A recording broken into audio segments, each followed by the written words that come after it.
Yo soy Joaquín Rey y esto es La Voz del 21. El próximo Congreso está ya muy cerca a instalarse y uno de los grandes temas que la ciudadanía espera que sean discutidos tiene que ver con la reforma política. Concluir este proceso de reforma política. Pero hay ciertas preocupaciones en torno a qué va a salir de esa discusión y una de las personas que ha manifestado públicamente su preocupación es Fernando Tuesta, quien presidió la comisión que precisamente llevó a cabo la propuesta de reforma política. Fernando Tuesta, de hecho, ha señalado que hay una alta posibilidad de una contrarreforma. Y para explicar este punto de vista y lo que está en juego en este periodo, nos acompaña Fernando Tuesta esta tarde. Fernando, ¿cómo estás? ¿Qué tal, Joaquín? Gracias por la invitación. ¿Por qué te preocupa tanto que haya una contrarreforma? ¿Hay esa posibilidad real en estos meses? Sí, ha sido bastante complicado y difícil que se aprueben 4 de las propuestas nuestras en el Congreso anterior. Y lo que escuchamos no es seguir para adelante en el proceso de reforma, sino revisar algunas leyes ya promulgadas y publicadas en agosto del año pasado, ¿no? Leyes que, por ejemplo, sobre el caso de elecciones internas, modificando y dando pasos para atrás, repito, en vez de avanzar, y eso sí es preocupante, porque además la base de esa preocupación en muchos casos son prejuicios o desconocimiento de la propia norma.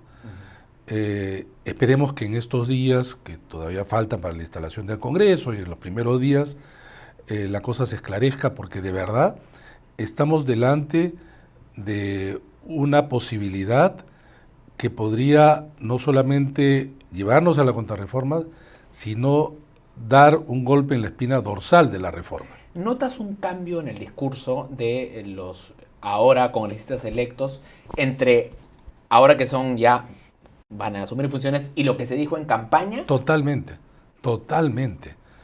Si hubieran sacado, digamos, estos temas en campaña, hubiera sido parte del debate.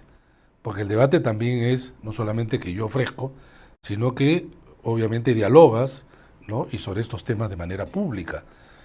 Creo que no hubiéramos estado en esta situación, ¿no? Ahora, ¿la preocupación es específicamente en torno al tema de las primarias abiertas, simultáneas, obligatorias, o hay otros elementos sobre los cuales ves que hay un miedo en todo caso?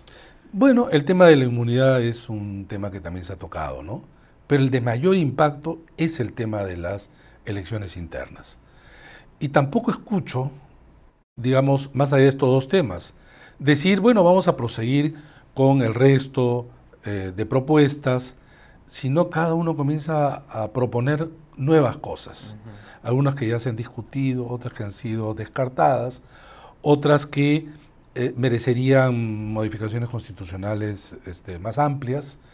Y entonces eso, repito, es preocupante, ¿no? Y tú ya has señalado esto antes en varias oportunidades, pero quisiera pedirte que nos recuerdes, desde tu punto de vista, cuál es la importancia central que tienen las PASO, las primarias abiertas, simultáneas y obligatorias, en el contexto de toda la reforma política. Mira, recordarás tú, y acá también lo hemos conversado en más de una oportunidad, nosotros tenemos un diagnóstico de la política peruana, ¿no? Y que consideramos que había algunos puntos que había que atacar con medidas. O sea, temas de debilidad de los partidos, temas de personalización, temas de caudillismo, núcleos y focos de corrupción. Entonces todo empezaba de cómo ingresan los partidos, nuevos requisitos, eliminar las firmas, y luego pasaba a la democracia interna. No existe elección interna en los partidos, y no de ahora, sino de siempre casi, que no sean cuestionadas. No lo cuestionaban externos, lo cuestionaban sus propios militantes. ¿Qué existía? Normas que se cambian, órganos electorales internos del partido que no son imparciales, ¿no? Concentración de las decisiones, elecciones que solamente eran indicativas, no, de la elección interna no salía una lista realmente establecida, y precariedad en la forma como se realizaba. Finalmente, utilizaban el recurso de la tercera posibilidad que da la ley a través de delegados, donde 50, 80 personas decidían por todo. Legitimidad de sus candidatos, de ninguna manera. Que nos ofrecían un menú realmente limitado. Entonces nosotros señalamos, es necesario dos cosas. Uno, que las elecciones se hagan bien, que sean incuestionadas. Dos, una alta participación, involucramiento de la ciudadanía y alta legitimidad de sus resultados.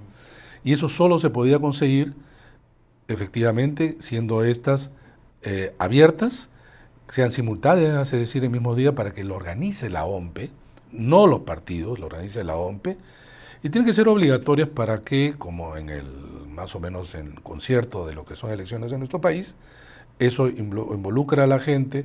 Algunos dicen que fuerza, sí, pero también tiene efectos positivos importantes, ¿no? Esto iba a quebrar muchas cosas. En primer lugar, el control que unos pocos ejercen sobre los partidos. Porque muchas de estas voces son de dirigentes de partidos. Pero cuando tú tú hablas con los militantes, ellos quieren esto, ¿no?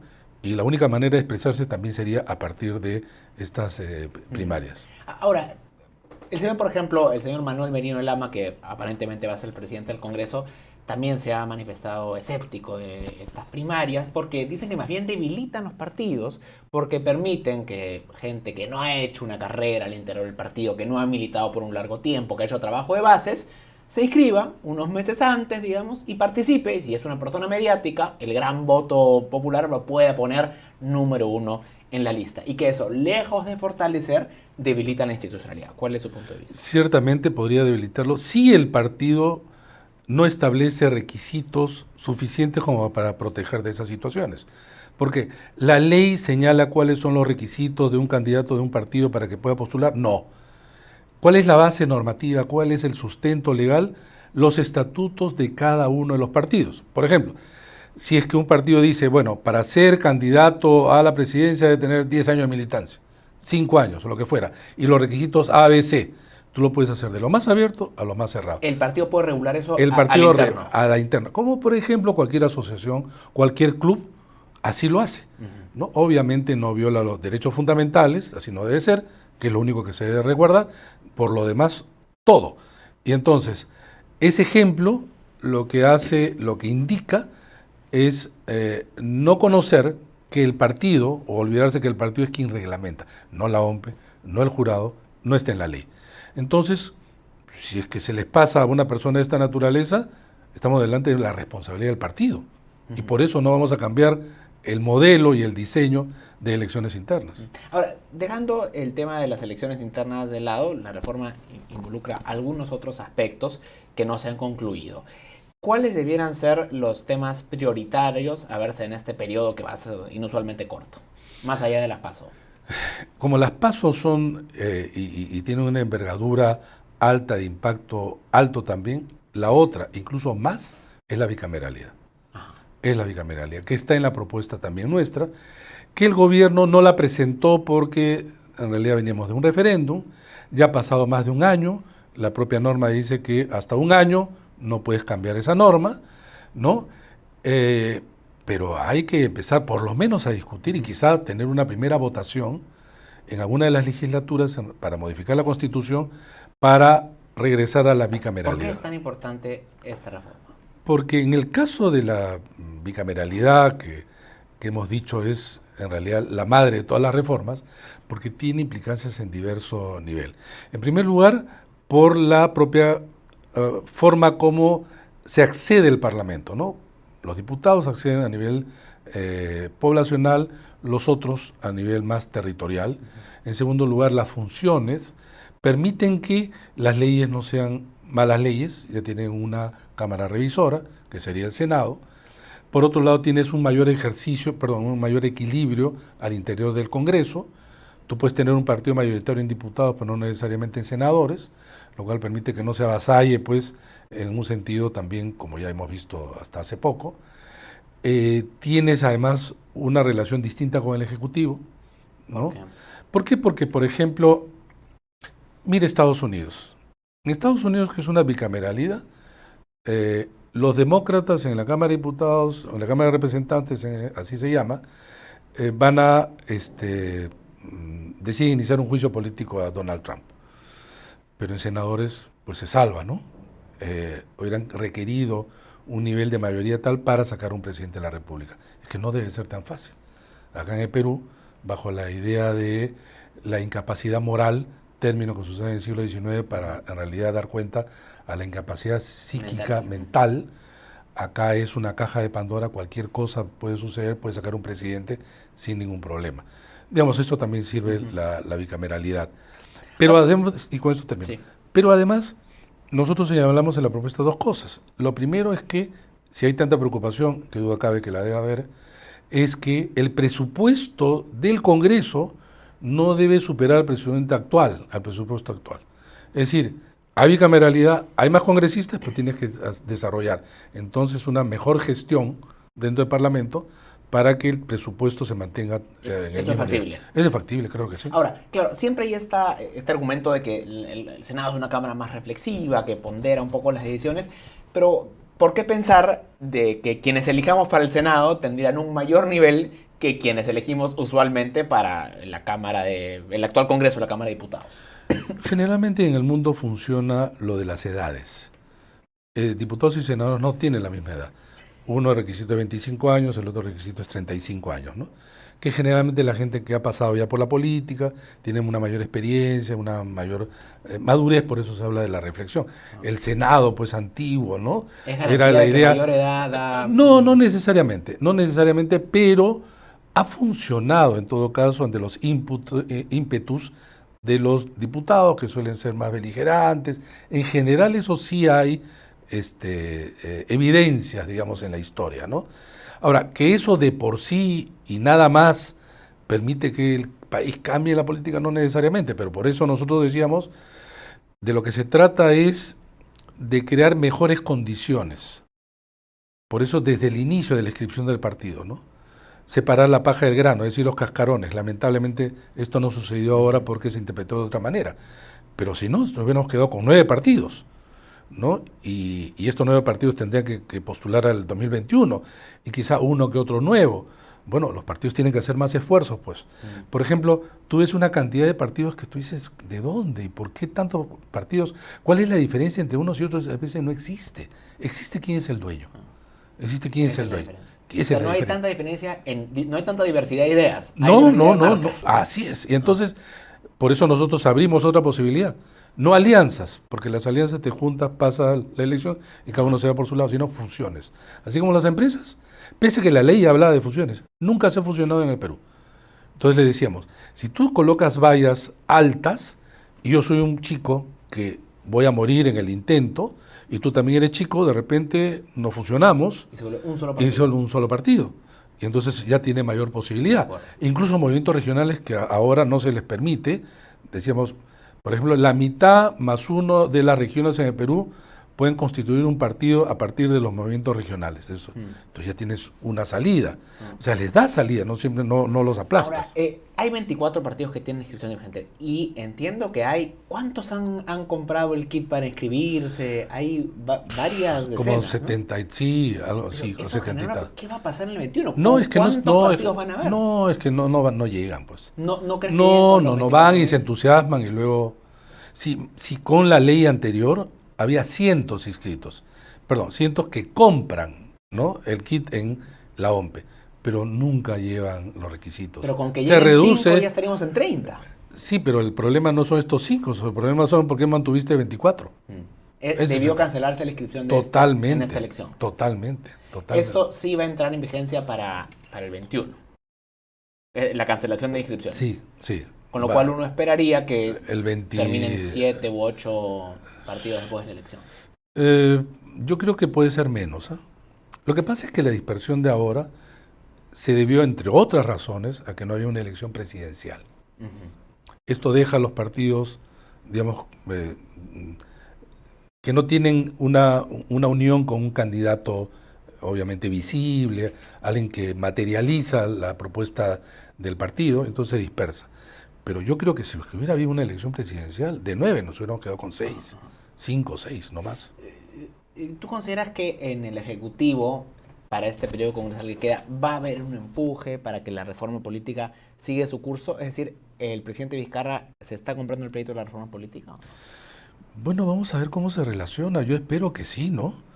Porque tanto se ha dicho, hecho, se ha trabajado, le corresponde pues impulsarla. Es más, allí donde vea que esto se está desviando, debiera observar esa ley, pero debiera comerse ese pleito, ¿no? En principio lo ha asumido en términos de discurso, vamos a verlo en términos ya de los propios hechos. Ojalá que se manifieste. Ahora, cuando uno ve las encuestas sobre... Oye, ¿me permites aclarar Sí. que nosotros en un año, ya terminado el trabajo un año, lo terminamos en marzo, nos hemos reunido una vez nada más con el presidente de la República y fue con motivo de preguntarnos qué pensábamos justamente en cómo vemos hacia adelante. Ahí le dijimos lo del artículo 4 que se debe eliminar, esto que hemos conversado acá, eso es nuestra posición. Sacamos luego un comunicado nosotros y nada más. Es decir, no es que ha continuado un trabajo cercano con el Ejecutivo. No, no, para nada, para nada. La comisión tenía un plazo de 60 días para entregar el informe. Le entregamos los 12 proyectos y hemos defendido, pero ya no como comisión, digamos como miembros, Ajá. nos ha invitado, hemos ido, hemos debatido, hemos visitado provincias, todo. Y ahora probablemente hagamos lo mismo, pero ya no somos comisión. ¿Pero ustedes esperarían que el presidente los convoque con mayor frecuencia? No, no, no, la verdad que no es necesario, ¿no? Ajá. Nosotros sabemos lo que queremos defender. En todo caso, así como me invitas a esta entrevista, yo propongo y defiendo la posición nuestra, ¿no? Pero me refiero a que el gobierno en relación a los partidos tenga una actitud, digamos, entonces se compró el pleito como la vez pasada, ¿no? Esperemos que sea así. Ujú. Este artículo de la Ley Orgánica de Elecciones que dice que no pueden haber cambios un año antes del proceso electoral, ¿ves que hay un consenso por lo menos en torno a la prioridad de cambiar este artículo para que no sea un año, sino 6 meses o lo que fuera? Desde septiembre, octubre del año pasado, llamé la atención sobre este tema. Al inicio no se dijo mucho, pero luego ya los partidos, conforme se les fue indicando, señalaron su aprobación. Claro, ellos dicen, esto no hay tanta discusión, ¿quién se va a oponer a esto? No, por lo menos no he escuchado, ¿no? Ujú. Quizá aquellos nada más que de manera genérica dicen, los temas sobre reforma, etcétera, no es tan prioritario para la gente, ¿no? La agenda social es lo más importante, salvo aquellos, y no lo dicen explícitamente, nadie está en contra de esto. Ahora, yo espero que sea la primera ley. El proyecto debe ser presentado el primer día, para que pueda los congresistas tener espacio por lo menos hasta julio Ujú. e inicio de la siguiente legislatura para poder debatir, discutir y si es posible aprobar. Solo para terminar, sobre lo que mencionabas que es las prioridades ciudadanas. Si uno ve una encuesta reciente de Ipsos señalaba que la reforma política en realidad no estaba ni entre las 3 primeras prioridades, que primero está el tema de delincuencia, el tema de salud, otros empleo, temas, ¿no? educación, sí, claro. Entonces, ¿cómo crear sentido de urgencia si es que para la ciudadanía la reforma política ni siquiera es una gran prioridad? En ninguna parte del mundo, nunca, una reforma política aparece entre las prioridades. Nunca. La gente no relaciona, digamos, reformas con lo de su vida cotidiana. Nunca relaciona. Porque hay, pues, pasos, ¿no? Que tú necesitas relacionar y que no es tan fácil.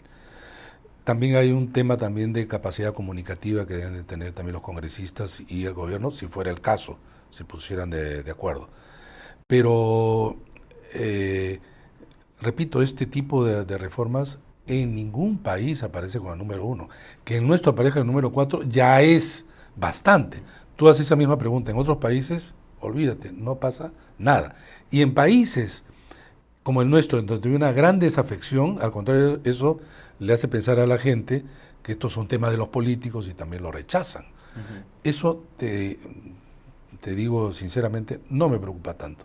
No me preocupa tanto. No existe situaciones Y solo para favorables. terminar, considerando que es un congreso tan corto y que encima vienen las elecciones internas que son en octubre, que es ahorita en realidad, ¿qué tan optimistas podemos ser de que se pueda realmente avanzar algo en estos meses?